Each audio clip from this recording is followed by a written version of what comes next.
Welcome to my presentation on nursing burnout. These are the beginning slides that kind of give you an idea of what I was thinking about with nursing burnout. Tired of being yelled at by doctors, by families, by patients, people getting in your face. Tired of running around like a chicken, not knowing where did I put my brain? Does this patient have this medication? Oh, did I call that doctor? Or if we're looking up in the corner, being the target of everyone's wrath, or in some cases being a literal target as patients and their families are bringing in actual weapons, guns, knives, canes with knives in them, to see that we don't actually want to be the target of violence, which does cause some nursing burnout. The picture there is just for our enjoyment. It's where I like to go in my mind when I'm having one of those really bad days. We all know that when we're experiencing burnout, it's because we're working with less support. The patients are getting worse. They're not getting better. The acuity is getting harder. Just in the 10 plus years that I've been doing this, I've been on the same unit, and patients that I take care of 4 and 5 at a time all would have been in the unit when I first started. It's getting to where we're keeping them alive better. We're being more proactive, but they're sicker and sicker.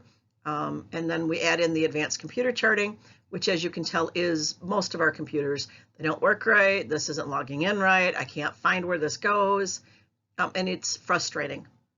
And we just don't seem to have enough backup to help us from feeling that we're just fighting a losing battle. Except for the nurse here in the middle, who has been mentoring nurses all day long. She's held her bladder for the past 10 hours, and her patients are all happy. Either that or she's just a cutout on the floor that we've never actually seen. You make that decision. In my journals that I used for the paper and this presentation, I did use from not only the US, but also from the UK and Europe, England, and Hong Kong.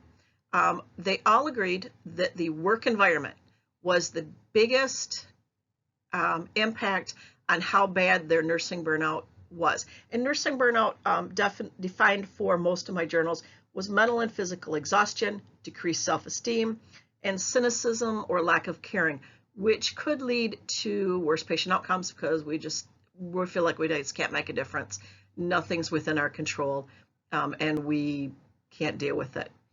And the biggest factor that kind of killed all of those problems was leadership. Is it leadership from basically from managers or managers of managers, supervisors? Because good leadership helps put all the pieces together. When leadership steps up and lets nurses know that you do matter, that what you are saying is important to us, it makes a big difference. Something as simple as during Nurses Week, we appreciate all our nurses. Yeah, except the only people who get to go down and enjoy the chocolate fountain or the facial or the little neck massage are nurses who aren't in the front lines doing direct patient care. It would be nice if a manager or a nursing supervisor or maybe an educator would come and say, hey, let me take your team for maybe just a half hour and let you go get that facial. Go take 10 for you look like you're really stressing. Nope, here's your team, go, I'm going to be in the office, or, oh, I've got this to do. There's no thought to how can we help. It's, well, you need to do this, you need to do that. And they don't talk to the nurses themselves to say, what would make this work better? Some of the best facilities do. Those with the least amount of nursing turnover, the least amount of nurses saying I'm burned out, the more experienced staff have good leadership. One other thing that was a good thing to help decrease burnout was having a counselor or I don't want to say psychiatrist, but someone where nurses could go, not because there's been a situation, not because someone's committed, trying suicide, but just someone to help nurses develop better self-care and better coping mechanisms, because all of us, even with our amount of education, have those things available right at our fingertips. This was my picture on our life balance and trying to stay out of the fire, and that's whether we're balancing our families or our patients.